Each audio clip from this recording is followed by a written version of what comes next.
la que hay, familia? En este episodio me siento nuevamente con Paul González Mangual, quien es el cofundador de Club Mezcal. Y digo nuevamente porque Paul fue nuestra segunda entrevista del podcast para allá de octubre del 2009. Y fue increíble esta conversación porque tuve la oportunidad de sentarme a hablar con Paul sobre todo lo que ha pasado en los últimos 3 años y medio. Empezando por la transición de Foodications a lo que hoy en día conocemos como Club Mezcal. Hablamos sobre el viaje de un mes que él estuvo en México para el 2019, que recién llegaba de ese viaje para la segunda entrevista, pero hoy en día podemos conectar sus puntos para entender su amor por el mezcal. Hablamos también sobre la cultura mezcalera, particularmente en el estado de Oaxaca, en México, la diferencia entre el tequila y el mezcal, las leyes de mezcal y tequila en México que han favorecido la inversión, particularmente también de personas y celebridades de los Estados Unidos en esta industria. Hablamos sobre las reglas de distribución e importación de licor en Puerto Rico, la nueva mezcalería disponible en Lote 23 y un montón de cositas más que estoy seguro que se lo van a disfrutar tanto como yo me disfruté esta entrevista. Así que no les molesto más y nos vemos en el episodio.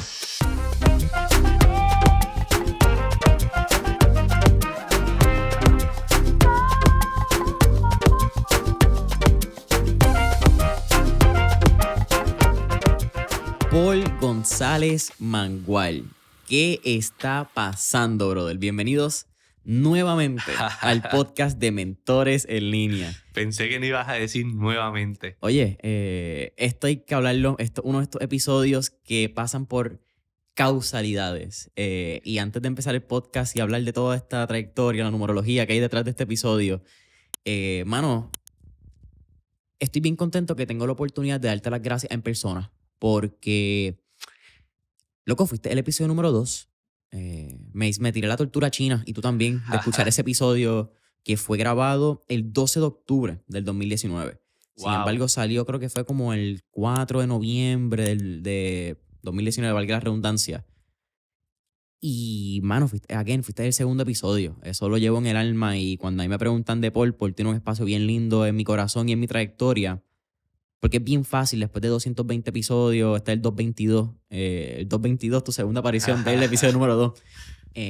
Creo que es bien fácil en este momento tú decir, pues dale, venga, Mentor en línea. Tenemos una trayectoria de personas, hemos creado un proyecto ya, gracias a Dios. Pero en el 2019, cuando estábamos empezando, no todo el mundo hubiese dicho que sí. Y que tú hubieses dicho que sí, habiendo llegado de un viaje de México casi trasnochado en ese día.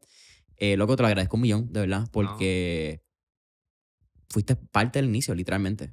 No, y te agradezco a ti la oportunidad de que me diste aquella vez y la oportunidad de estar ahora y poder contar parte de mi historia, parte de mi trayectoria.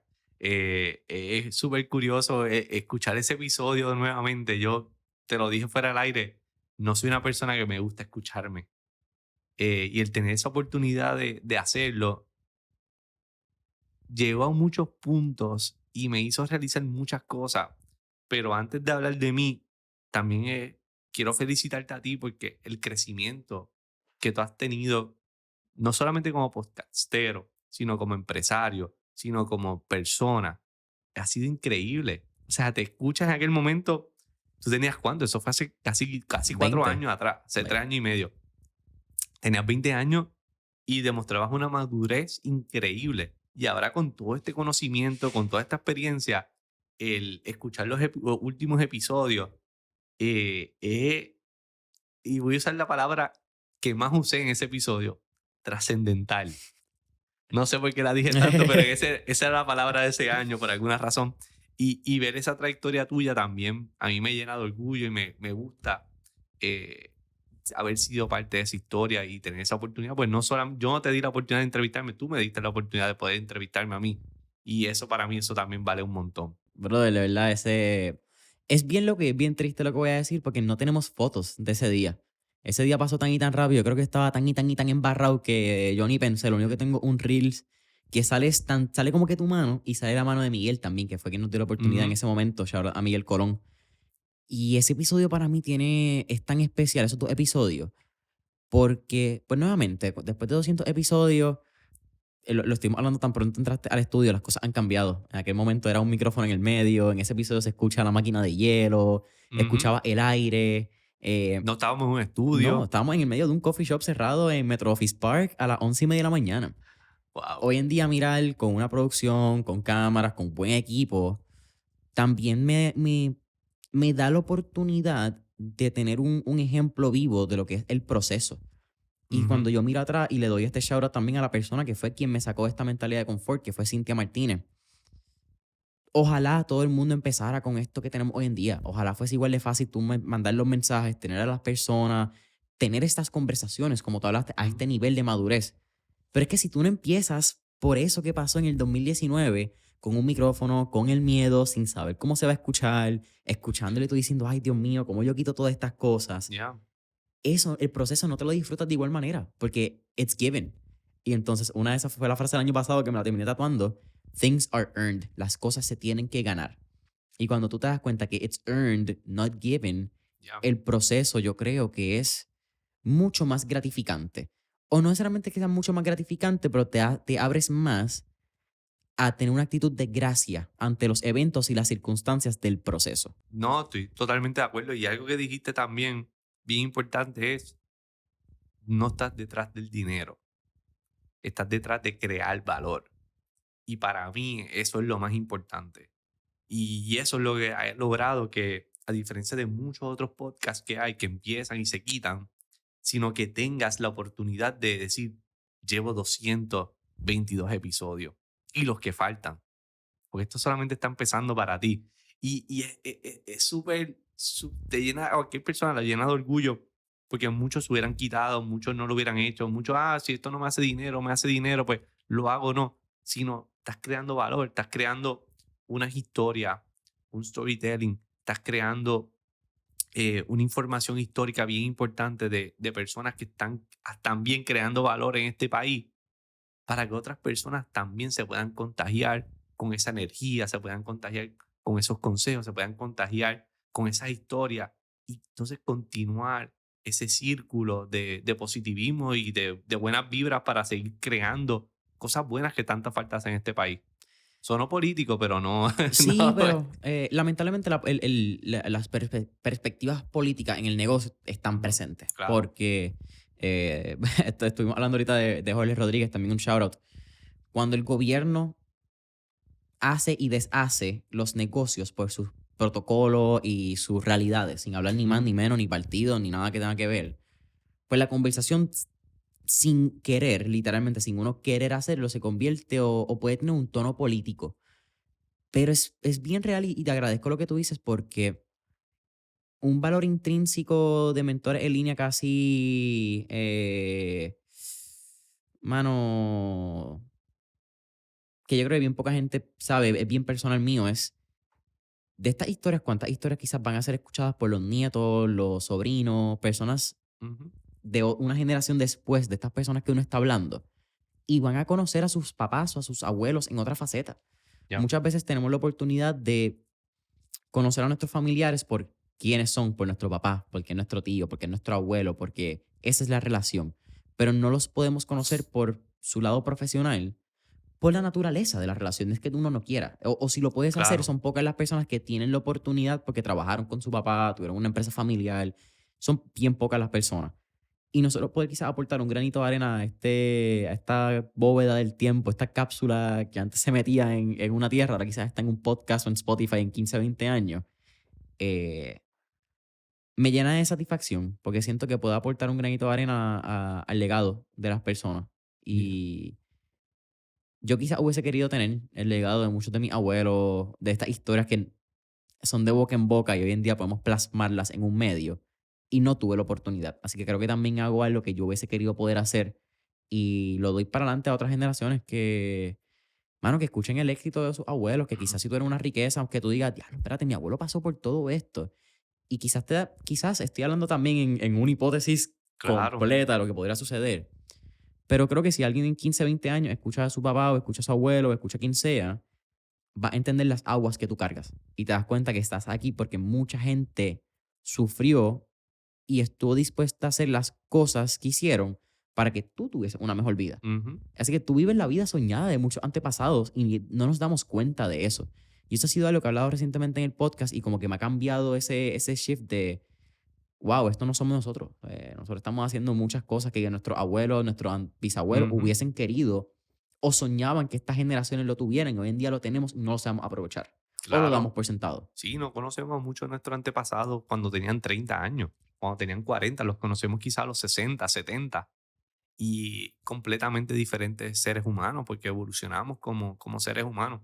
Algo bien interesante, y me hice la pregunta, o sea, fui tu segundo episodio y me pregunté por qué yo hice ese episodio, porque yo le dije que sí, pues no nos conocíamos en ese punto, Ujú. no tenías una plataforma, ¿verdad? Y, Nos conocimos en Coco House. Fue como que, ajá. tú eres Paul, tú eres Jason, que es la que es, mucho gusto. Y that was it. Y cuando me escribe, y la razón por la cual yo dije que sí, y en muchos casos que he dicho que sí para hacer esto, yo siempre pienso que uno puede crear valor de muchas formas y no significa que tengo que decir que sí porque vas a tener mucha exposición o que vas a tener muchos seguidores o el potencial, voy a hacer dinero, no voy a hacer dinero, me conviene o no me conviene. Yo creo que como comunidad empresarial debemos crecer juntos y ayudarnos juntos. Y otra cosa bien importante en esa parte es que no importa si en ese momento o de aquí a 10 años te escuchan 100 millones de personas, tú eres el próximo Joe Rogan ¿verdad? Cualquiera de estas celebridades de podcast. El simple hecho de que una persona escuche ese podcast, ese episodio, y pueda cambiar su vida, darle un consejo, se pueda crear empatía conmigo, pueda aprender algo, eso es suficiente. Eso no importa si estás empezando, si llevas mucho tiempo, si eres famoso, si no eres famoso, la probabilidad de uno hacer un cambio real en el mundo, lo puedes hacer no matter what. Y para mí eso es lo más importante de estar en estos espacios. Fíjate que ahora que tú dices esa historia así, fue bien lindo porque en el Coffee Expo, que se dio hace ya unos 2 meses más o menos, 3 meses. Por ahí sí, Sí, en marzo. marzo. Ujú. Wow, tan rápido, pasó el tiempo. Ajá. Uy, wow. Me cogiste de sorpresa con esa fecha. Eh, Varias personas se acercaron y me dijeron eso mismo. Me dijeron como que escucho tu podcast, gracias. Escucho tu podcast, me añadiste valor. Gracias a ti pude, o gracias a ti, tu invitado, decidí o tomé la decisión de emprender. Y cuando, yo creo que esto le pasa a muchos podcasters o muchas personas que tienen quizás redes sociales y crean contenido. Nuestra métrica es completamente cuantitativa, es un número. Cuando tú escuchas esas historias y entonces puedes interpretar y ver el lado cualitativo, dices, espérate, no es cantidad, es calidad. Es Ujú. el impacto que puedo tener. El número. Números más allá, números hemos visto en los pasados años, se compran, se venden, los suben, los bajan, invitados compran plays para que sean el Yeah. episodio más visto. Does it really matter? No, es el impacto que tú tengas en la gente que te escuche. Que los números afectan, claro, los números van a ayudarte en promoción, van a ayudarte en venta de auspicio, van a ayudarte en conversión. Hay muchas razones por las cuales los números te pueden ayudar, pero no deberían ser tu enfoque. Eh, y recientemente estaba hablando de este concepto que quizás lo pongo en threads ahorita, ya que estamos hablando de esta nueva aplicación de Instagram. Yo creo que cada comerciante o cada dueño de negocio tiene que entender para qué variable quiere maximizar su negocio. Porque a veces vemos estos videos de influencers que hablan de que no, tú tienes que ser el próximo McDonald's, tienes que ser el más reconocido, tienes que ser el que más promoción tenga. Ujú. Sí, pero eso depende de qué tú quieras maximizar como dueño de negocio. Ujú. ¿Quieres maximizar la riqueza? ¿Quieres maximizar a volumen? ¿Quieres maximizar a calidad? ¿Quieres maximizar? Entonces, no es un uno o dos. No es binario. Hay muchas decisiones que uno tiene que tomar para ver a qué uno quiere maximizar en el resultado que quiere tener de su negocio. Y yo creo que como podcasters, casi todo el mundo cuando empieza quiere maximizar a cantidad. But quantity doesn't make it on the long run. No, y si uno quiere muchos seguidores y quiere tener miles de seguidores o millones de seguidores, es bien fácil. Tú te vas a buscar un árbol que tenga un panal de abejas y con un buen bate o con un buen rama, le vas a meter un cantazo para que tú veas cómo vas a tener muchos seguidores.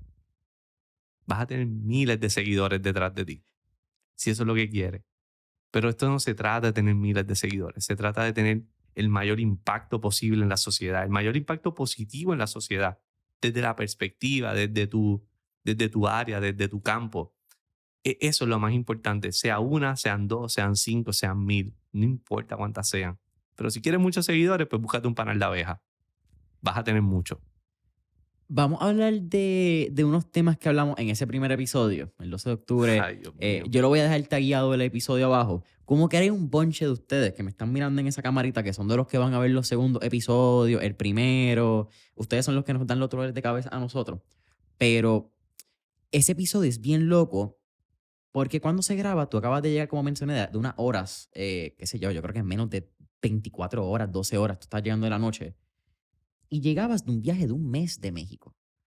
Y ese viaje, pasa la pandemia, hay unas cosas que vamos a hablar, pero ese viaje abre como que este portal de oportunidades y te da una visión a ti de lo que es el mezcal.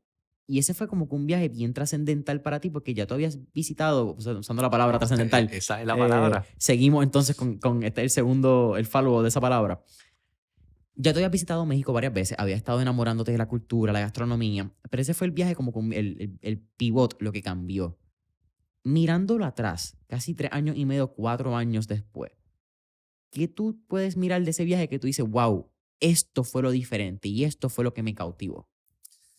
Porque en ese viaje estamos en puras emociones todavía. Sí. Bueno, primero, escuchando el episodio para atrás, y te lo comenté, yo sabía que yo tenía pasión por la gastronomía.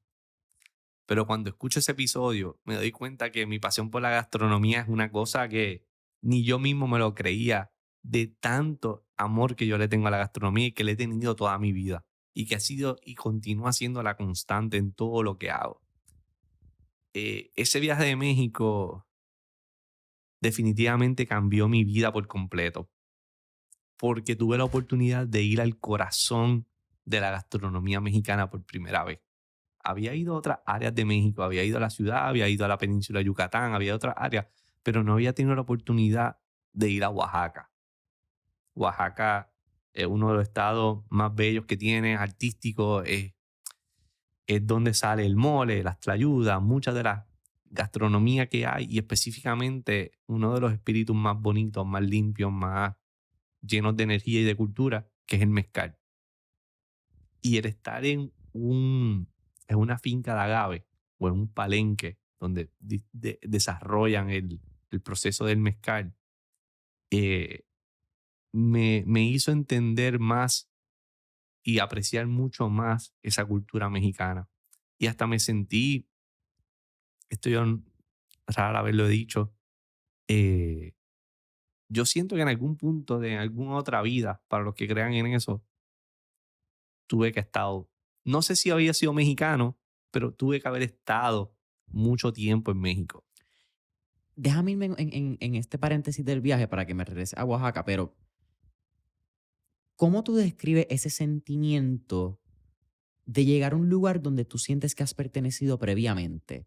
Y es una pregunta hasta un poco personal porque siento que lo viví recientemente, lo hablamos un poco en el pre-podcast session, pero es un sentimiento bien raro que yo creo que es bien difícil de explicar en palabras. Por eso te hago la pregunta de tú llegar a un sitio que tú nunca has ido y no tener esta emoción de va a un sitio nuevo, de que si tienes una emoción de como que regresaste a casa. Es como que, no sé, mano, yo me recuerdo que yo miré por la ventana del avión esa primera vez cuando llegué a esta ciudad y fue como que yo pertenezco aquí. Y no pasa nada más por tu cabeza, simplemente es como con una serenidad bien rara. ¿Fue así para ti? 100%. Y es la energía del lugar. Yo creo mucho en la energía y creo que se sincronizó grandemente el yo estar allí y el volver allí y el sentirme que soy parte de allí. Yo sé que uno tiene un momento, o muchas personas tenemos un momento que cuando queremos relajarnos o queremos ir a nuestro happy place, yo solamente me imagino caminando por la calle Ámsterdam o por la calle México, allí en el barrio de la Condesa, en la Ciudad de México, o me transporto a una de las fincas de agave. Ese es mi happy place ahora. Y mi happy place en un principio, y todavía lo uso, era una playa en mi pueblo de Aguadilla. ¿Cuál? Nosotros allá le decimos wilderness, pero es Punta Borinquen. Ajá. Y ahora mismo es en México. Y yo me pregunto por qué, por qué, por qué, por qué. Y es eso, es que siento que hay una parte de mí que ha estado o necesita estar allí. Y para mí eso, ese mes allí me cambió completamente la perspectiva que yo tenía de muchas cosas, de muchas cosas. En ese momento, incluso cuando hablamos del episodio, estábamos hablando de Foodications, que es como que este génesis, mano, ¿cómo es que se llama? Esta germinación de lo que hoy en día es Club Mezcal. En ese momento ya tú tenías la guía de Puerto Rico. Creo que ya estabas en proceso, estabas lanzando la guía de México, que fue como que Ujú. esta introducción tuya de descubrir los mejores lugares a nivel de gastronomía. Pero ¿cómo pasa esta sucesión a Club Mezcal? Durante ese viaje ya tú estabas empezando a buscar los espíritus, estabas empezando a buscar la distribución, o realmente eso pasa un poquito después. Porque tenemos que mencionar, qué sé yo, octubre, 2 meses, 5 meses después, Ujú. 5 meses casi exacto, porque fue el 12 de octubre y fue el 15 de De marzo marzo. cuando cerró Puerto Rico. ¿Eso estaba en tu mente? Como que este pase de batón o realmente fue la pandemia quien te da la oportunidad. Porque creo que en pandemia entonces un estudio, un diplomado y te conviertes en embajador de la Ujú. cultura del mezcal. ¿Me corrige? Yup, Estoy más o menos ahí, ¿verdad? yup. Eh, pues mira, no, en octubre cuando yo llego de ese viaje, no lo tenía en mente. Realmente yo no tenía Club Mezcal en mente, pero sí tenía algo bien importante y era que cada vez que yo iba a México, me dedicaba a estudiar algo relacionado al mundo del mezcal y me educaba con algo.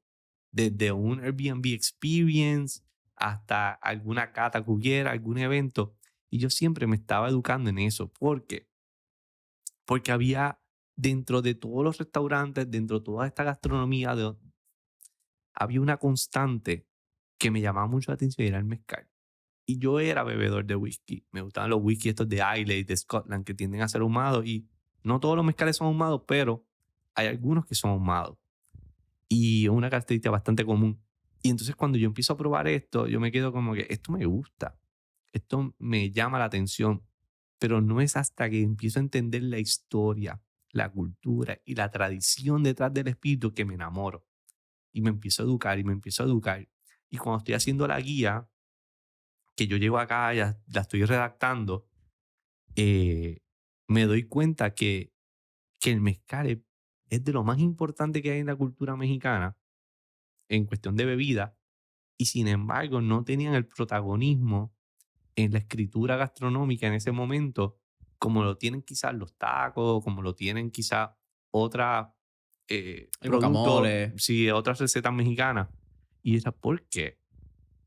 Y entonces, en medio de la pandemia, cuando empieza la pandemia, ya yo había terminado la guía.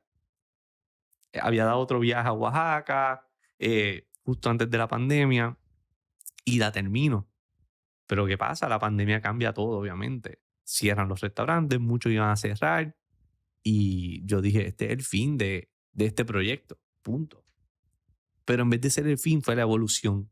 Porque dentro de eso, yo dije, ok, ¿qué hay aquí que yo puedo continuar sin perder todo este tiempo, todo este dinero, toda esta experiencia y que pueda surgir algo? Por alguna razón el mezcal me llamaba, me seguía llamando. Maybe fue la botella que me traje de Oaxaca, que era el momento bien feliz que yo tenía durante la pandemia, cada vez que me daba un poquito de mezcal. Y ahí surge la oportunidad, no sé ni cómo llegó, fue algo bastante random, que llega la oportunidad de hacer un diplomado como promotor de la cultura tradicional del mezcal con una escuela de Oaxaca. Y ahí fue que yo dije, yo necesito hacer esto. No tenía en mente que iba a hacer nada luego. No tenía en mente de hacer ningún tipo de negocio ni ningún tipo de proyecto. Yo no tenía en mente nada. Yo simplemente quería aprender. De la misma forma que mucha gente y escritores gastronómicos quieren aprender de vino y se convierten en sommeliers o lo que sea, ya yo había tomado el curso de bartending para eso mismo, pues ¿por qué no enfocarme en este espíritu, que es el espíritu más trendy, el espíritu que está creciendo, el espíritu que no todo el mundo ha escuchado, especialmente en nuestra isla? ¿Por qué no educarnos de esto? Eso me va a dar una ventaja competitiva en cuestión de conocimiento, para escribir, para lo que sea. Y me zumbé con las dos manos a hacer eso. Me tomó un año casi. Eran 4 horas, 2 veces a la semana, eran proyectos toda la semana, era indagar en muchas cosas que yo no conocía, desde palabras hasta lugares. Pues me estaban hablando de estados y de ciudades de México que yo no conocía, yo no estaba metido en esa parte de la industria. Bueno, yo creo que tan fácil como Oaxaca. Como se escribe Oaxaca, no es como se... Ujú, Tú piensas en Oaxaca y piensas que se escribe como Oaxaca, pero ujú. realmente es O, Oaxaca. Oaxaca, Exacto. claro. Eso eran cosas así y para mí era fascinante. A mí me encanta la historia, a mí me encanta la historia gastronómica. Y cuando yo empiezo a estudiar todo eso, era una de esas clases que, ¿sabes? Cuando estás en la universidad, algunas clases te hacen dormirte o no te interesan o las haces por hacerlas. Y estar 4 horas escuchando de esto, entretenido, sin dormirte, con ganas de seguir y seguir y querer más, tú dices, aquí hay algo bien especial. Y me llegaron a preguntar en el camino por qué yo estaba haciendo eso. ¿Por qué un producto que tiene un por ciento del mercado bien pequeño todavía? ¿Por qué un producto donde nadie lo conoce, donde tú no tienes pues, ningún interés económico ni nada? ¿Por qué hacerlo? Y yo quiero conocerlo, quiero aprender. No tengo nada en mente. Cuando termino, yo decía, ok, tengo este conocimiento conmigo, ¿cómo yo lo puedo transmitir a otras personas? Porque creo que es importante transmitirlo, por muchas razones. Y ahí me pongo a pensar qué hacer. Pero estamos hablando un año y pico después que lo hice. Ya estamos hablando en el 2021. Y me pongo a brainstorming, me pongo a utilizar todas las herramientas que tenía de mis otros negocios, de las otras charlas que había cogido, de todos los otros talleres, de todas las herramientas empresariales que había recopilado a través de mi vida.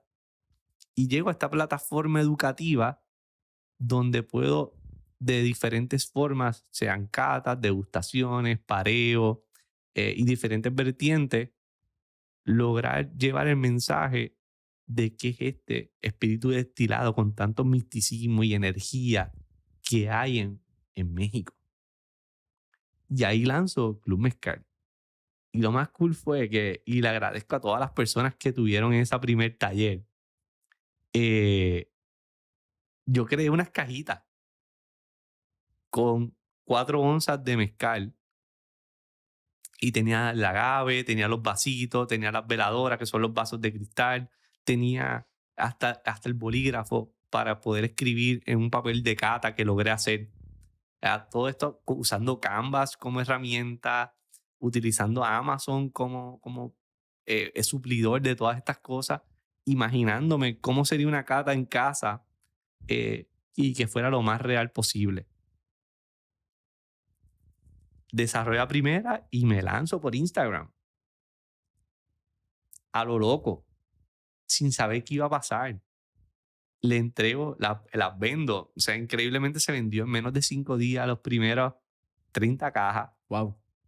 eh, y lo lanzo. Mano, estuve en ese Zoom que supone que durara como hora y media. Yo estuve 3 horas. Yo sudé porque me tocaron unas personas que eran de la industria.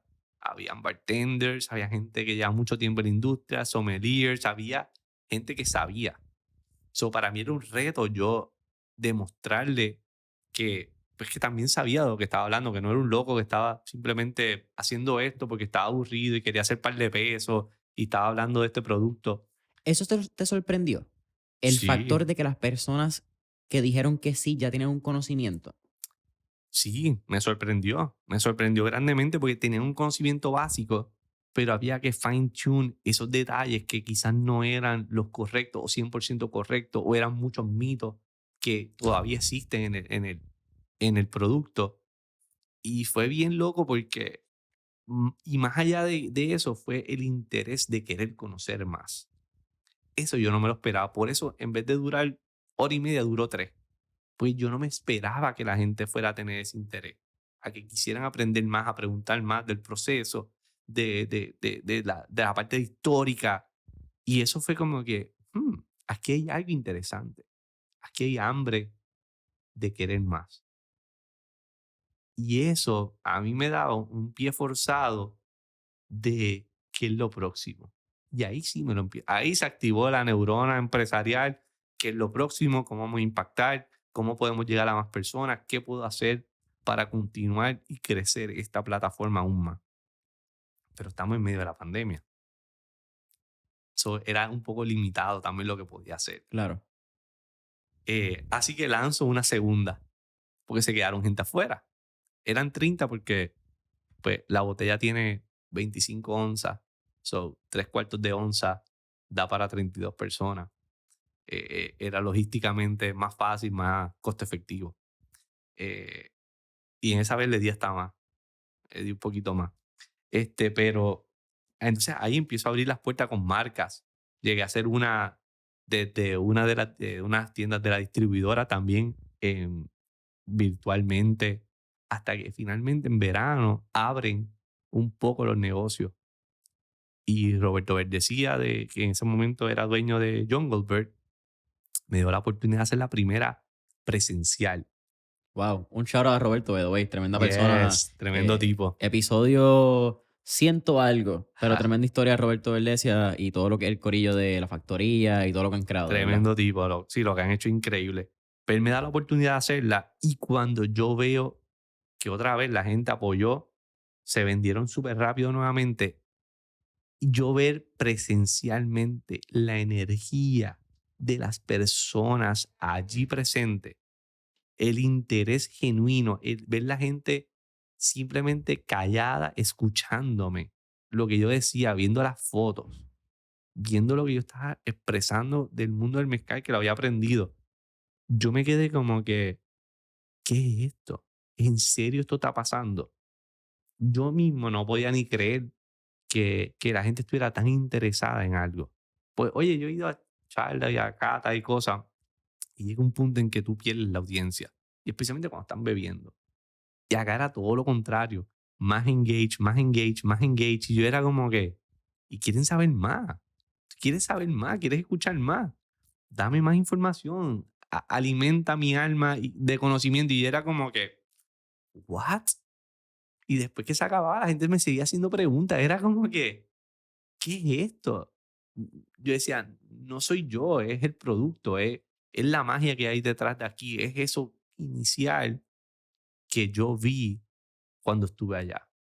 Es bien loco porque mientras estaba hablando, me acordé que la foto que utilizamos para promocionar el segundo episodio, eres tú en ese viaje con una mata de Yup, agave atrás. yup. Y por eso que estaba en la computadora y yo, espérate, esa foto tiene que estar en algún lado. Voy a ponerla aquí, va a estar en el episodio ahora mismo cuando estamos hablando de esto, pero cuando tú miras atrás esa foto, ¿qué pasa por tu mente? Yo diría que ese es el comienzo de muchas cosas bien bonitas. Fue un momento bien bonito en mi vida. Fue un momento que estoy súper agradecido de vivir esa experiencia. Pues no todo el mundo tiene una experiencia así. Y una de las cosas que para mí son bien importantes es ser agradecido con momentos y con experiencia. Y esa foto marca mucho donde yo estoy hoy. Y fue un foreshadowing grandísimo. No solamente la foto porque la usamos en el episodio, sino esa foto cada vez que yo hago un foreshadowing de lo que estoy haciendo hoy, que yo no me imaginé estar haciéndolo hoy. Jamás me lo imaginé. Jamás me imaginé que íbamos a estar en este punto donde el mezcal o cualquier espíritu destilado iba a ser el foco de esta parte de mi vida. Pues, la vida evoluciona y cambia. No pensé que iba a ser esa parte. Menos cuando me tiré esa foto. Y esa foto, yo planté un agave en esa finca en ese momento. No sé si está o no está, pero yo lo planté y eso es uno de los grandes objetivos que siempre nos han vendido en la vida, plantar un árbol, escribir un libro y, y poder decir que yo planté, uno de los árboles que planté fue un agave. Está bien cool, no sé. Una de esas cosas, como dice Steve Jobs, you can only connect the dots by looking backwards. Yo, Entonces yo imagino que tomar la foto, haber plantado eso y de momento tener Foodications, pandemia que inevitablemente un punto que hace algo en esta Ujú. historia. Club Yeah. Mezcal, diplomado y todo llegar hasta que sale Club Mezcal y lo que es hoy en día con la mezcalería que tiene ahora el lote 23. Tiene que ser una flipa, como dicen los españoles. Es como que, o como dirían los mexicanos, como que tiene que estar bien chingón. Tú miras para atrás y tú decís como que ¿quién hubiese pensado que todas esas pequeñas experiencias que comenzaron con una pasión, y yo creo que más que con una pasión, con tu curiosidad, Ujú. que yo creo que eso es algo que me identifico mucho contigo, Paul. Hay muchos puntos en unos paralelos yo creo que tenemos en nuestra historia, aparte de que comenzamos bien jóvenes, que hemos explorado muchos gremios, que hemos explorado Ujú. muchas industrias, pero sobre todo tu pasión por la historia y tu curiosidad. Yeah. Yo creo que tu pasión por la historia, que quizás podemos volverlo un macro, que es saber y reconocer tus pasiones y dejar que tu curiosidad guíe esas pasiones, son dos elementos que si tú lo usas para bien, te van a llevar a lugares en la vida que tú nunca pensaste que te iban a llevar. Entonces, yo Ujú. creo que esa oración resume lo que acabas de decirle, que esos eventos nunca hubieses pensado que te iban a llevar a donde estás hoy en día, pero siguen siendo pasión y curiosidad, dos elementos que yo creo que nos matan mucho hoy en día. Como que las pasiones son las que te dejan pobre, las que no te van a generar riqueza, las que Yeah. tú estás loco. Y las curiosidades, la curiosidad es lo primero que te matan como niño. Yo creo, la curiosidad es lo primero que te dicen, ¿por qué tú preguntas tanto? No preguntes tanto. ¿Cómo es? Los niños hablan cuando las gallinas mean. Como que son tantos refranes que es para quitarte la curiosidad de entender lo que sucede en tu mundo, que cuando llegas a los 20, 25 años, pues ya tú estás como que, pues, ok, mis curiosidades, como que, y no Sí, te das no la importa. libertad. Ujú. En medio de la pandemia, que ya le había comentado a varias personas que estaba tomando este diplomado, me decían, pero ¿qué vas a hacer? ¿Qué? Porque, y era bien normal, estaba todo el mundo, qué era lo que iba a hacer, cómo era que iban a sobrevivir, cómo era que iban a hacer chavos, qué iban a hacer con su empresa. Lo entiendo 100% y quizás yo tuve un momento eh, en ese punto, estaba bien económicamente y tenía mis ahorros y todo, y no tenía mucho miedo de estar 1 o 2 años quizá esperando a ver qué pasaba. Eh, tenía ese privilegio. Y cuando me preguntaban, yo decía, mira, no sé, no estoy desesperado en qué es lo que voy a hacer, o rescatar esto, o rescatar Foodications, o tener que hacer cosas, por mantenerme reliable en las redes o en el mundo empresarial. Era como que esto va a pasar, estamos todos en el mismo bote, esto no es María, que éramos nosotros, esto es el mundo entero. Eh, Tenemos un privilegio de estar en un país donde hasta nos llegaban cajas de vegetales y frutas, eh, nos llegaban dinero federal. eh, so, Había un momento también de reflexión, de enfocarnos en cosas que realmente pues, nos gustan, en tomarnos una pausa y ver la vida de quizás de otra forma, aunque sea por un tiempo. Y yo decía, esto a mí me encanta, como dice, me encanta la historia, me encanta aprender, me encanta el producto, me encanta todo lo que estaba pasando en ese momento. No tenía eso de qué es lo próximo, cómo vamos a hacer todo esto, y ese desespero empresarial que había. Eh, Así que en ese punto empiezo todos estos talleres y los presenciales se empiezan a llenar. Y tanta gente con tantas ganas y me hacían unas preguntas que me hacían leer más, aprender más fuera de todo este diplomado. Y yo veo una necesidad, ya se activó completamente la parte empresarial. Decía, no hay tantos productos, tantos mezcales en este país. Hace falta más ofrecimiento, hace falta más, llevar más educación. Y entonces ahí me siento con mis socios actuales en este emprendimiento y les digo, sería bien interesante que las personas puedan probar más de este producto a través de una barra. Y todos éramos como que, no es el momento, todavía estamos en esto, la empleomanía está difícil, el contagio, los costos, es bien complicado hacer eso. Era empezar con una barra y después suplir la barra con un producto que uno trajera exclusivo para darle una ventaja competitiva a la barra, como esto solamente lo consigues aquí. Y ellos me dicen, mira, vamos a hacer algo. ¿Qué tal si empezamos trayendo esos productos y en algún futuro tenemos un espacio físico? Y yo, no tengo ningún problema. Seguimos en el meneo del mezcal, que es lo más importante en este punto, y crear valor para para otros puertorriqueños de que puedan experimentar esto que yo he vivido.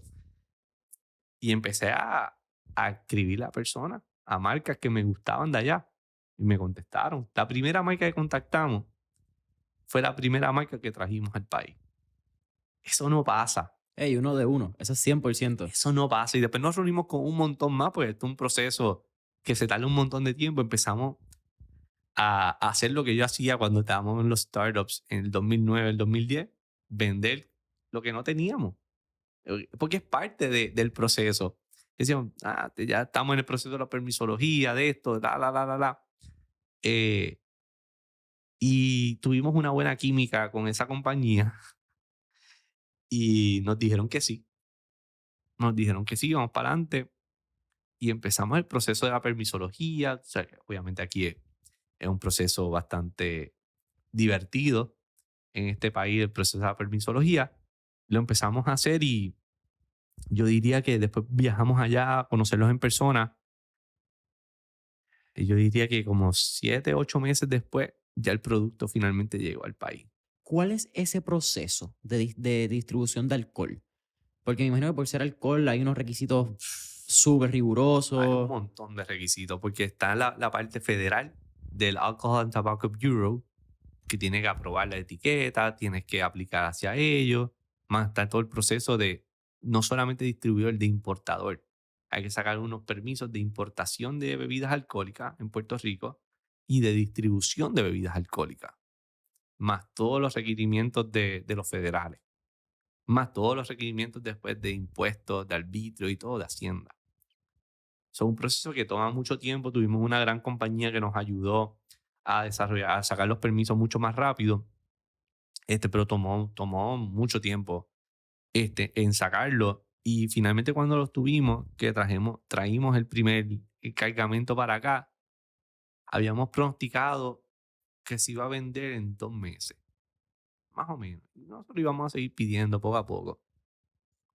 Se vendió en 3 semanas. Wow. Se vendió en 3 semanas completo. ¿Y ustedes habían pronosticado cuánto de tiempo? 2 meses. 2 meses. Yo les escribo a los mexicanos, yo, mira, se me acabó. Y ellos, ¿qué? Y yo, se me acabó. Estas son las ventas, son los clientes, esto fue lo que pasó. Y ellos, esto no había pasado.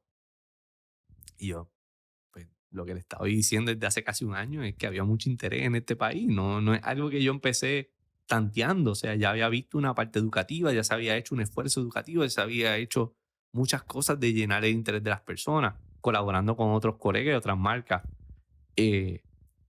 Y ahí entonces empezamos a crecer la compañía, trayendo más productos.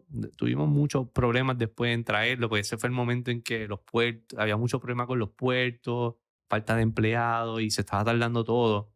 El otro cargamento se tardó casi un año en llegar otra vez. Wow. Básicamente tuvimos que empezar de nuevo con nuestros clientes, con las rutas, con todo lo que estábamos haciendo. Ahí empezamos a traer otras marcas más al país. Pero fue un momento, fue bien lindo. Fue bien lindo el traer algo que ayuda a tantas comunidades, que ayuda a los maestros mezcaleros y a sus familias. Estos palenques, estas o lo que le llaman las destiladoras, donde hacen todo este proceso, lo trabajan familias. Háblame de eso. Y qué cool que haga esta transición, y perdona que te interrumpa, porque algo que pude escuchar mientras estuve, porque es bien loco, ¿verdad? Porque este episodio sale de una manera bien causal, una causalidad. Pero ya yo conocía bastante de Paul. Ya teníamos conversaciones, nos habíamos visto hace pues, un par de meses en el Coffee Expo. Yo he estado pendiente a lo que he estado haciendo porque pues, tenemos una amistad ya hace varios años. Pero desconocía completamente el lado histórico, el lado de lo que es el mezcal. Sí sé lo que está haciendo Paul con el mezcal, pero desconozco la parte más importante, que es el mezcal. Y cuando estoy escuchando otras entrevistas que te hicieron y haciendo el research, hablas de una ley que no se incorporó hace mucho tiempo, quizá tú me corriges, pero creo que hace menos de 15, de 10 años, que es la ley del mezcal en México. Háblame de esa ley y cómo esa ley protege esta tradición histórica de lo que es el mezcal que tú acabas de mencionar. ¿Me entiendes? Son muchas veces palenques o maestros del mezcaleros que llevan 3, 4 generaciones haciendo esto, viene una familia, son unos procesos pasados de generación en generación. Yeah. que no es algo que pasa en todos los licores. Vamos a hablar del caso de Bacardí en Puerto Rico. El Bacardí tiene una tradición familiar que venía de Cuba, pero tan pronto llegó a Puerto Rico se comercializó, terminaron vendiendo a Grey Goose y entonces tienen ahora mismo destilería en Canadá y otros países. Ya. Se ha perdido quizás esa tradición del ron. Son pocos qué sé yo, por decir también una destilería que tiene un poco de tradición o está empezando a tener una tradición que es Crab Island, en Vieques, Ya. que estuvimos hablando. Son personas, familia, es bien poco, los barriles son cantidades limitadas. Hay un proceso. Ya. ¿Cómo es eso en el mezcal? Pues mira, Y la ley. hay que irnos un poquito más atrás. El mezcal comienza con la conquista de los españoles, porque de esta planta que nosotros conocemos como el maguey o el agave, tiene dos nombres, y es una parte que me encanta porque el maguey es un nombre taíno. Cuando los españoles llegan al Caribe, ven esta planta que aquí hay en Puerto Rico, en todo el Caribe, hay muchas especies, no todas se usan para hacer mezcal o tequila. Le preguntan a los taínos cómo se llama. Dicen, mira, esto se llama maguey. Ellos lo anotan cuando ellos van a México o a otras partes de Latinoamérica. Luego la ven, ya le escriben que es maguey. La palabra, el nombre se lo dan los taínos. Así que en Puerto Rico producimos agave. Producimos agave. No necesariamente son de los 44 tipos que se utilizan para hacer mezcal o tequila, pero sí pueden ser otros tipos que son ornamentales o de diferentes otras vertientes. Wow, ok. Están todos en casi toda Latinoamérica, lo puedes encontrar.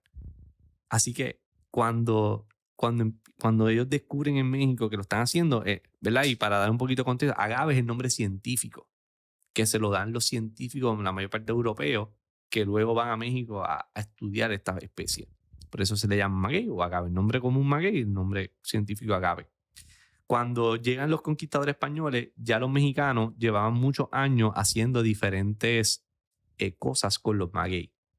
Lo usaban para hilo, lo usaban para leña, lo usaban para cosas medicinales, lo usaban para consumir en diferentes aspectos. Hacían fermentados, como se llama el pulque. Hacían un montón de cosas. Era una planta, le dicen el árbol de las mil maravillas. Cuando llegan los españoles conquistadores por un lado y llegan los asiáticos conquistadores por el otro en México, traen con ellos la tecnología del destilador. Los españoles el destilador arábico, que es el destilador de cobre que conocemos, y los asiáticos o los chinos filipinos, como les decían, llegan con el destilador de cerámica, ¿verdad? De barro, que es mucho más rústico. Ellos ya hacían una destilación con savia de coco y los españoles pues tenían otras destilaciones. Así que el primer destilado que se hace en las Américas es el mezcal. No es el ron, no es el whisky americano, es el mezcal. Y hay datos históricos de 1616 donde ya empezaron a destilar los primeros mezcales en México. Y para añadirle a eso, en ese tiempo los españoles a todos los fermentados destilados, a todo el alcohol le decían vino para poder taxiarlo. Así que el primer vino de las Américas es el vino de mezcal y el vino de mezcal de tequila. ¿Cuál es la diferencia entre el tequila y el mezcal? Hay varias. La más importante, y lo puedes decir con las 3P. Ok. Plant, Process and Place. De esas 44 especies para hacer mezcal, una por ley se utiliza para hacer tequila. Las otras 43 para hacer mezcal. El lugar, hay 5 estados que tienen denominación de origen del tequila, hay 10 que tienen denominación del mezcal, de los 32 estados mexicanos. No puedes hacer tequila o mezcal fuera de México o de esos estados específicos, pero no le puedes llamar ni mezcal ni tequila. Tienes que llamarle destilado de agave o aguardiente de agave o cualquier otra cosa que se te ocurra. Igual que el champán. El champán de una región de Francia, si lo haces en España es cava, si lo haces en Italia es prosecco. es prosecco y así sucesivamente.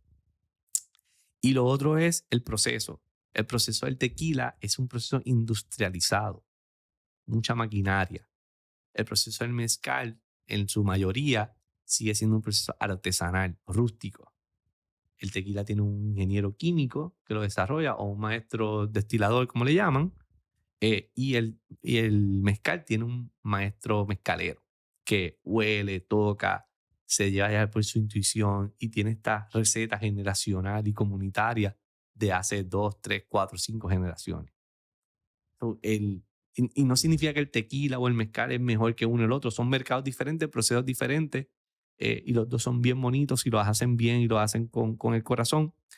Pero esas son las partes más diferentes. El tequila entonces ya tiene unos sabores más cítricos. El mezcal tiende, pero no siempre, a tener unos sabores un poquito más spicy, más ahumados también.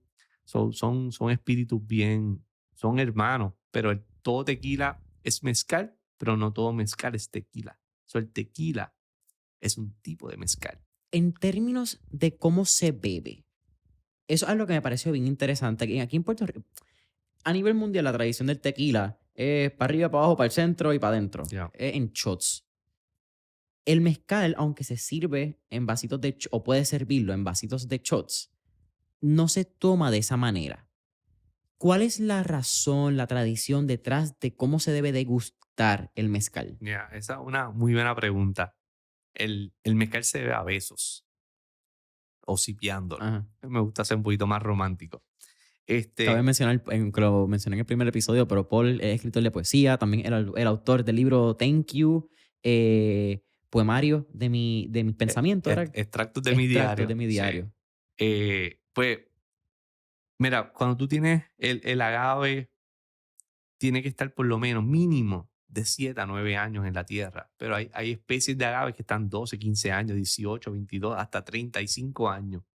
Entonces, cuando tú tienes un espíritu que en la tierra tienes que esperar 8 años, 9 años, y después el proceso, ¿verdad? Para no indagar tanto en el proceso, pero tienes que cortar los agaves, después tienes que cocinarlos por un par de días, descansarlos, enfriarlos, después tienes que fermentarlos 1, 2, 3, 4 semanas, después tienes que destilarlo, después de destilarlo, embotellarlo a mano, después de embotellarlo tienes que llevarlo al puerto, después del puerto tienes que llevarlo si lo vas a traer a Puerto Rico, tiene que parar en Florida por nuestras lindas leyes de cabotaje. Y después de eso tiene que llegar acá. Estamos hablando de que un mezcal que puede estar 10 años para tú beberte esta botella. Cuando tú tienes algo tan bonito, tú tienes algo tan especial, tú tienes algo con tanta energía que tardó tanto tiempo en hacerse, tú no te lo puedes beber de shot. Tienes que disfrutarlo. Porque esto no es que estuvo en barricas por 10 años. Esto es que estuvo en la tierra por 10 años. Hay que respetar el producto, hay que tenerlo siempre. Y pues una forma de disfrutarlo y de respetarlo y de respetar la cultura y la tradición es bebértelo suave, disfrutarlo, entenderlo, hacerlo parte de ti. ¿Por qué ha habido un boom, qué sé yo, en los pasados 5 años de personas, celebridades en los Estados Unidos de hacer sus marcas de tanto de mezcal como tequila? Porque no solamente ha sido el mezcal, creo que han habido varias compañías de tequila. Pero ¿por qué el auge? ¿Es parte de la ley del mezcal que aumenta la producción, que aumenta la inversión en estos estados? ¿Cuál es el fenómeno que hay detrás de este movimiento? Pues mira, se dieron la ley, hay 2 leyes. Está la ley del tequila, que es la NOM del tequila, se me olvidó ahora el número, que hacen como en los años 70. El tequila se popularizó más porque su proceso es mucho más fácil. Que me corriges, pero una de las primeras marcas que crea este auge es Patrón, si no me equivoco, del tequila, no del mezcal. Sí, las marcas famosas que conocemos fueron los primeros y en su momento hacían unos productos fenomenales. No significa que ahora no lo hacen. Pero se populariza en los 70, hacen la ley, ya era popular, en los 70 crean la ley, crean los parámetros, y entonces continúa proliferándose fuera de México, especialmente en Estados Unidos, donde más consumen todo tipo de bebida destilada y estas cosas. Ya para los 80 o los 90, hubo un boom del mezcal. Empezaron muchos aventureros, muchos norteamericanos, muchos europeos a aventurar por México rural y descubren, entre comillas, el mezcal. Estamos hablando de ya hace más de 300 y pico de años ya se hacía, ¿verdad? Pero lo descubren y empiezan a sacarlo poco a poco. Y ahí entonces en el año 94 crean la NOM 070, que es la ley del mezcal, para cada unos parámetros. La ley es súper imperfecta. tiene muchos errores, tiene muchas eh, situaciones que benefician a ciertos, eh, ¿cómo lo digo bonito? Individuo. A ciertas, sí, a ciertos individuos, ciertos poderes detrás de esto, como muchas leyes en muchos lugares. Pero no es hasta finales de los 2010, 2009 por ahí que vuelve a popularizarse.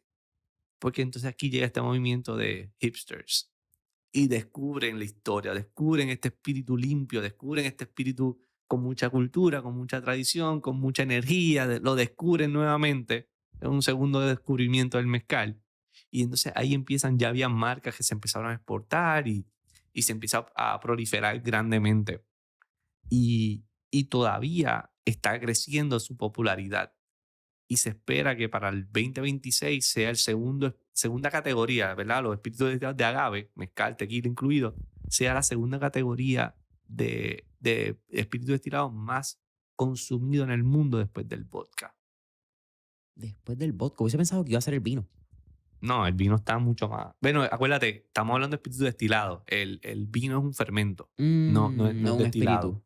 Claro. Pero sí, sobre el whisky, sobre el ron, el vodka es bien difícil, es un espíritu para comenzar a beber. O sea, Claro, es bien y fácil. es vodka barato. Como que Claro. el entry barrier para tu beber vodka es tan fácil como Stolichnaya. Yeah.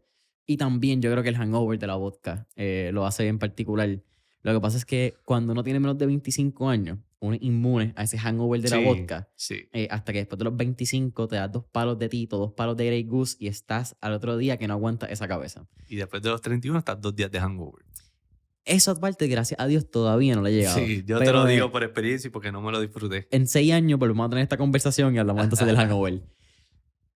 ¿Crees que esta proliferación con estas grandes figuras públicas es beneficioso o afecta no solamente la categoría, pero también hablando de la tradición? Porque creo que eso es algo que a veces no se habla, el impacto que tenemos en estas comunidades. Sí, puede ser bien cool que hagan un montón de agave, pero quizás si no hay la conservación histórica, si no hay el cuidado a estas familias, porque lo hablamos, parte de lo que estábamos hablando en el pre-podcast session es que actualmente Oaxaca es el estado más pobre de México, Yeah. pero sin embargo es el estado más rico a nivel cultural. ¿Crees que eso tiene que ver mucho con esa proliferación del mercado? Es una situación política muy grande que lleva por muchas décadas pasando en México. Pero la parte de las celebridades en espíritu destilado es un arma de doble filo. Es bueno porque da reconocimiento al espíritu. Y muchas personas más se atreven a probar algo que quizás es exótico para sus paladares. Por esa parte es bueno. Por otra parte, hay que ver cómo lo hacen. Porque tú puedes llevar a cabo todo este proceso de un espíritu como el mezcal o el tequila y hacerlo de una manera sustentable, hacerlo de una manera acorde con, ¿verdad? Con las tendencias, pero también con hacer las cosas bien, con respetar los salarios, con respetar la tierra, con respetar el proceso, la historia, la cultura. El problema es cuando esa celebridad o esa compañía detrás de esa celebridad no hace las cosas bien. Y entonces afectan el clima, afectan el proceso, afectan la cultura. Lo importante es indagar en cuál es el propósito detrás de este espíritu, sea un tequila, sea un mezcal. ¿Lo está haciendo bien o no lo está haciendo bien? ¿Cuáles son sus parámetros de sustentabilidad? ¿Cómo le está pagando a la gente? Y ahí puedes tomar una decisión. Eh, Tradicionalmente tienden a ser productos buenos con unos costos demasiado de alto, que entonces lo hace inaccesible también a muchas personas que quizás quieran entrar porque lo está viviendo esta celebridad, pero hay otras veces que las celebridades tú los ves desde lejos, que lo están haciendo porque George Clooney hizo $1 billón cuando la vendió. Y ahora todo el mundo se quiere montar en esa ola de Casamigo. Cuando Casamigo es un buen producto, ¿verdad? Por usar ese como ejemplo. Pero muchas otras se están montando en la ola y lo que están haciendo es hacerlo por hacerlo. No hay corazón, no hay energía, no hay respeto a la cultura, hay apropiación de la cultura. No te estás educando para entender lo que está pasando. Simplemente lo estás haciendo porque es cool hacerlo y porque you want to make a quick buck. Y ahí es cuando el tema de los celebrity spirits a mí me afecta. Mm, Clooney es un bebedor de mezcal, que se sepa. Es que desconozco la historia. Sé que hubo una venta, pero me parece interesante que quizás él fue el primero en hacer esta revolución de las celebridades. Y me da mucha curiosidad por qué llegó al mezcal, porque llegó bastante temprano como que esta tendencia. Que quizás que una pregunta para ti, una pregunta abierta de quizás Yeah, yo descubrir como que, ok, ¿cuál fue el pensamiento detrás de Clooney para crear Casamigos? sí. Porque no es tan fácil decir cómo fue este John Paul Mitchell, que fue el que creó también Patrón. En Ujú. aquella época quizás era bien fácil, de momento fuiste a alguna región en California, viste un tequila y dijiste, pero te vamos a hacer esto porque se puede exportar, hay un boom. 30, 40 años más tarde, después de que se hace Patrón con Paul Mitchell, es un poquito más complicado. Yeah. Él empieza con su amor por México y con una casa eh, en uno de los estados de México que se llamaba Casamigo. Entiendo que tiene un socio, pues obviamente pues, está en México, fluye el tequila, pues estaba por una de las regiones de tequila. Y después me imagino que fue orgánico, como que we should start this. ¿Por qué no? Ya lo estamos teniendo aquí, tenemos una plataforma, podemos hacerlo, tenemos el capital, vamos a indagar. Lo hicieron, yo creo que lo hicieron muy bien al final. Pues, obviamente el tequila es un tipo de mezcal, pero también incluyeron un mezcal en su línea, muy bueno también. Pero a la misma vez fue una oportunidad de negocio, utilizando unas plataformas bien importantes. Pero yo creo que ayudó mucho también hasta cierto punto a que la gente se atreviera a entrar en un espíritu tan exótico. O a, tuvimos muchas experiencias por la forma en que nos tomábamos esto cuando más jóvenes. ¿Verdad? Lo digo por la gente que tiene mi edad. De darnos unos shots bien a lo loco cuando éramos chamaquitos y pues, tener unos hangovers bien malos con tequila. Yo nunca vuelvo a beber esto.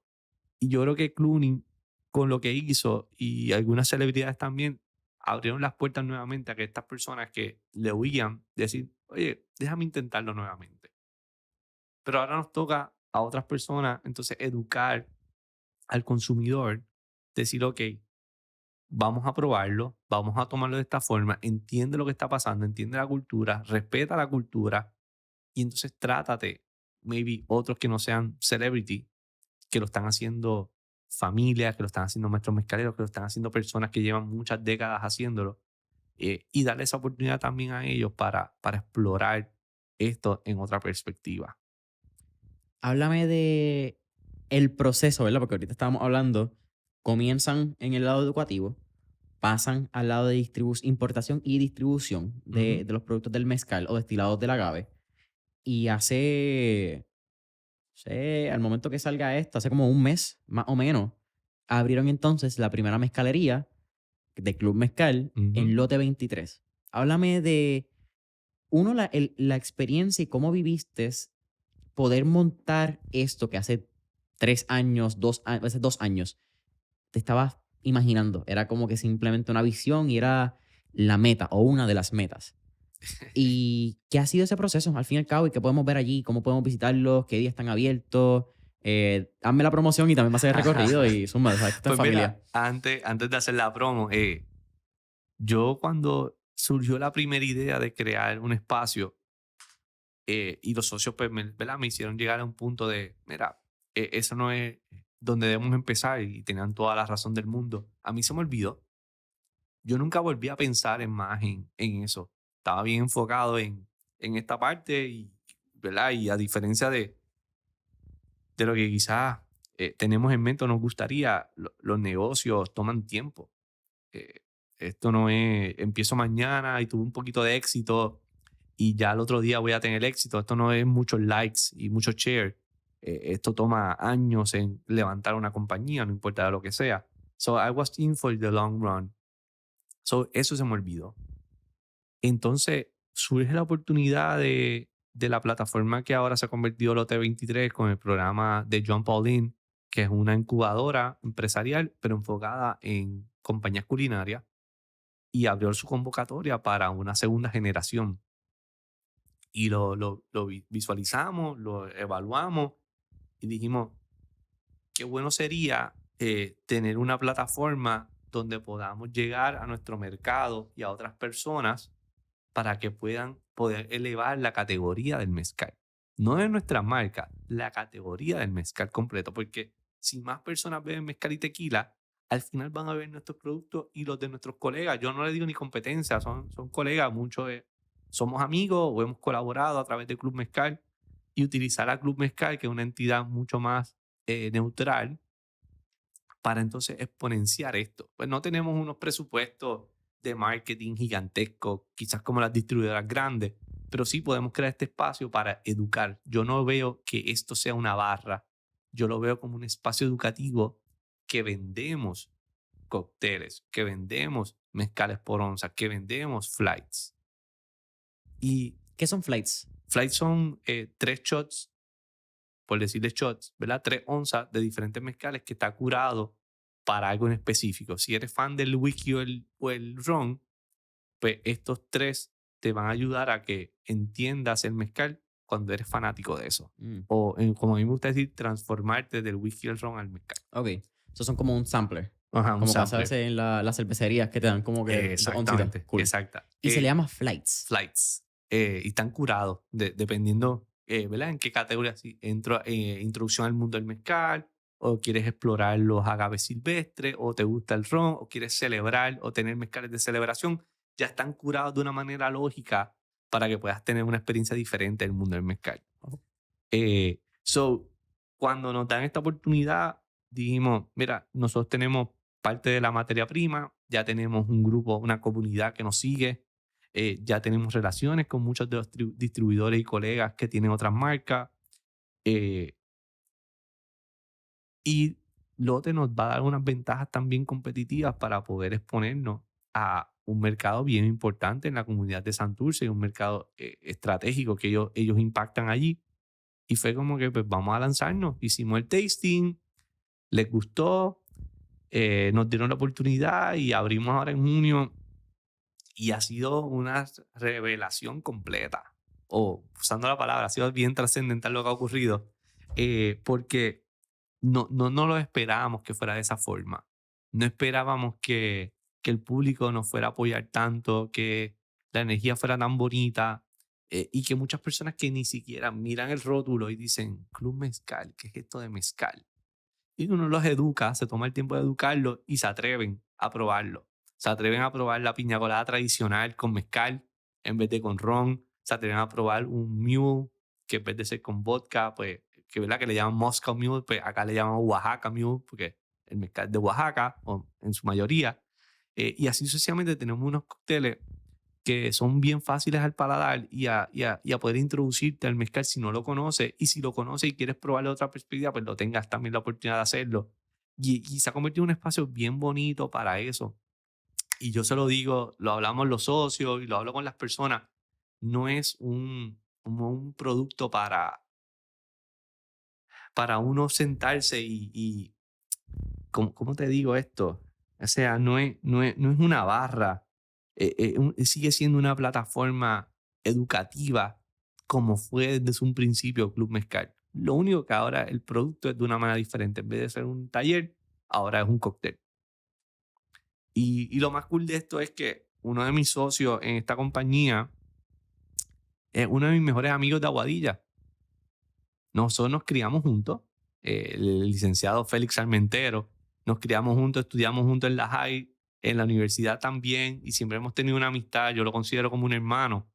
Y otra de las cosas, o sea, nunca me imaginé estar en una barra, detrás de una barra, nunca me imaginé hacer un negocio con uno de mis mejores amigos desde pequeño, no me imaginé estar en el mundo de los espíritus destilados. No me imaginé estar en el episodio 222 después de estar en el 2 de Mentores en Línea. O sea, ha sido un proceso bien bonito que cada vez que lo pienso, hay una palabra que me surge y es full gratitud.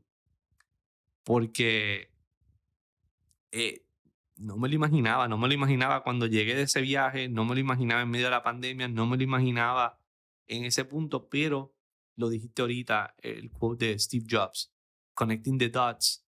Y yo tomé el curso de bartending por algo. y tomé el curso, el diplomado por algo y me uní como socio de Félix por algo y todo eso se unió para crear lo que tenemos hoy. Y eso es algo como empresarios que nosotros tenemos que tener en perspectiva siempre. Las cosas que hacemos van a tener una resonancia en algún punto en nuestro futuro. Y cuando se unen y cuando se logra hacer esa sinergia y surge casi orgánicamente, es bello. Yo creo que más o menos con esto estamos terminando porque es que es bien lindo lo que acabas de decir. El mezcal te dio la oportunidad de hacer lo que tú amas, con quien tú amas, cuando amas hacerlo. Ujú, Y aunque eso es más o menos un parafraseo de esa cita en inglés, yo creo que ahí es donde está esa sinergia de, mano, pasión, curiosidad y al fin y al cabo un propósito bien lindo como empresario. A veces ponemos que no, está no, tranquilo. Estamos aquí, mira, probando un poquito del mezcal. También hago el caveat antes de terminar esa oración bien linda. Este es, yo creo, el segundo episodio de Mentores en Línea donde hay un poquito de alcohol envuelto. El primero antes del mediodía. El último fue de noche. Shout out también a Mariel Bergini de La Tigre, que fue probando el Negroni. Así Uh, que son dos episodios donde pruebo dos tipos de bebidas diferentes. Interesante. Pero a veces cuando empezamos en esta filosofía o en esta narrativa falacia, no es filosofía, falacia del empresarismo, tendemos a pensar que vamos a maximizar o vamos a despejar la variable económica.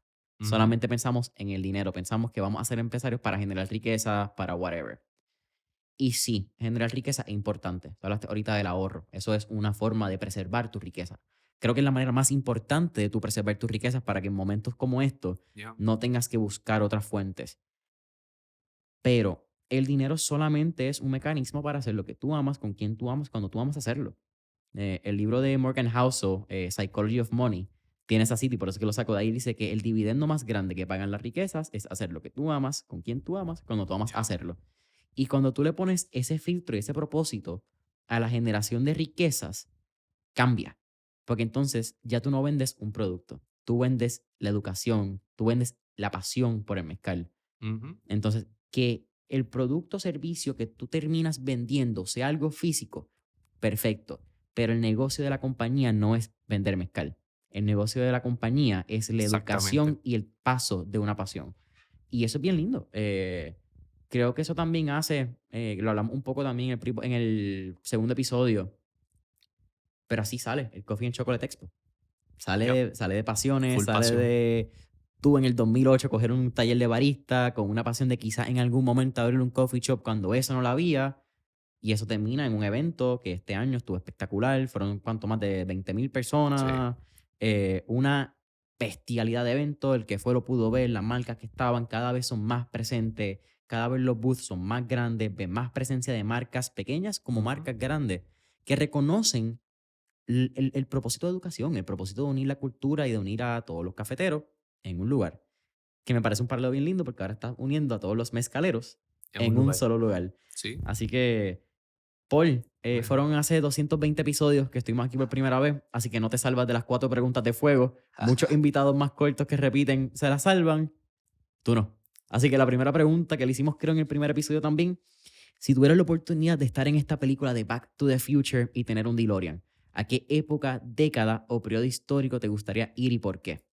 Pues mira, sería más o menos la misma época Yo que no te me dije acuerdo la de tu primera respuesta. vez. Fue en los 90, pero básicamente estaba en España en la revolución de la gastronomía molecular Con el Bui, con el tienes bully toda y la todo razón. esto. Ahora estaría en los 80, 90 también, pero estaría en Oaxaca y ser uno de esos aventureros o exploradores y descubrir el mezcal en esos momentos. Eso sería bien bonito. Segunda pregunta.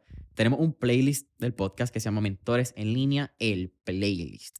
Y hace 3 años y medio y 220 episodios mencionaste la canción Baja la Tensión de Cultura Profética.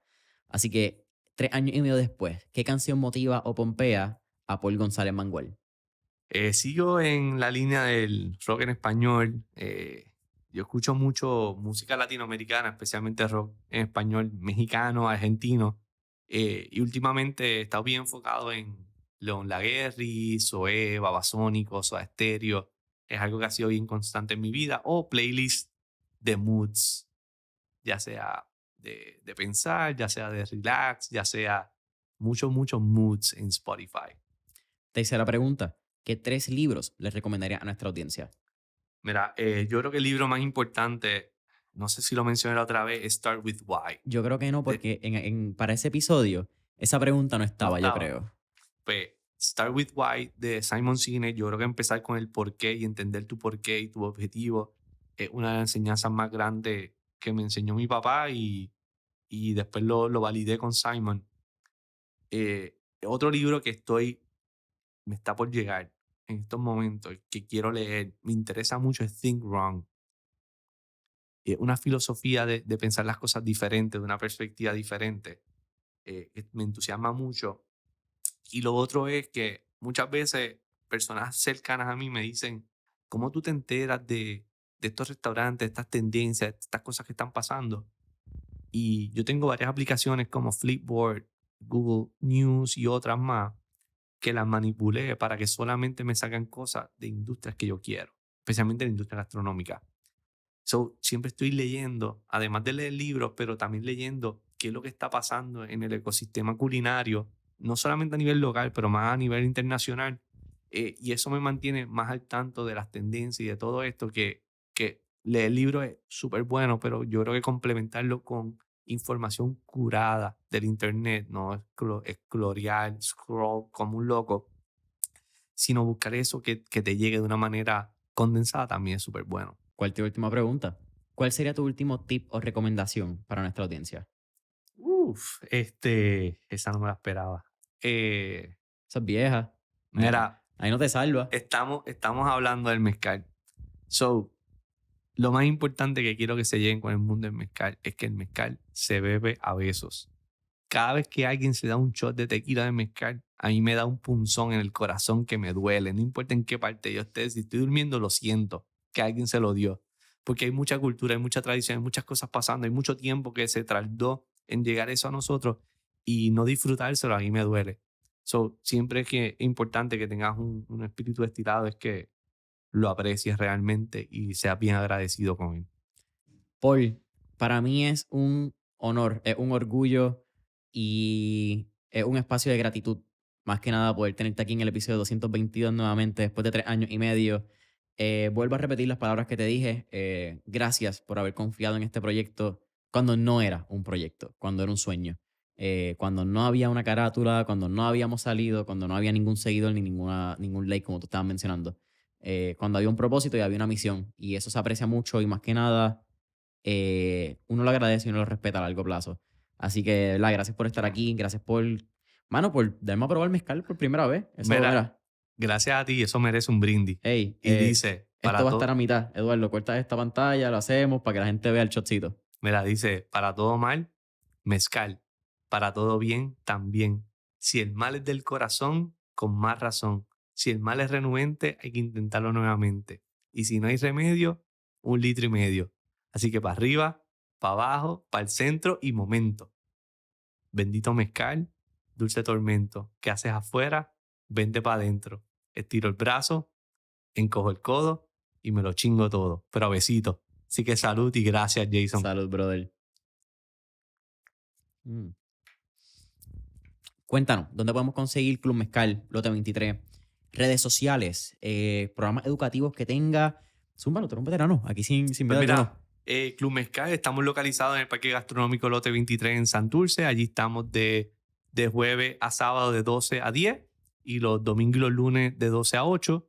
Y nos puedes conseguir por cualquiera de las redes sociales como el Club Mezcal. Y ahí vamos a tener la parte educativa, ahí vamos a tener todos los eventos que vamos a tener, o si no, por la página web que es elclubmezcal.com. Familia de Mentores en Línea, saben que pueden conseguir a Mentores en Línea en todas las redes sociales como Instagram, Facebook, LinkedIn, como Mentores en Línea. En todas las plataformas. Estamos en YouTube, Spotify, Apple Podcasts o cualquier plataforma de podcast como Mentores en Línea. Mentoresenlinea.com para que reciban nuestro newsletter titulado Miércoles de Mentores, que sale todos los miércoles. Club Mezcal disponible, Lote 23. Si estamos en algún momento, ¿sabes? Saluda a Paul. Yo estaré visitándolo las próximas 48 horas, si Dios permite. Así que hasta la próxima.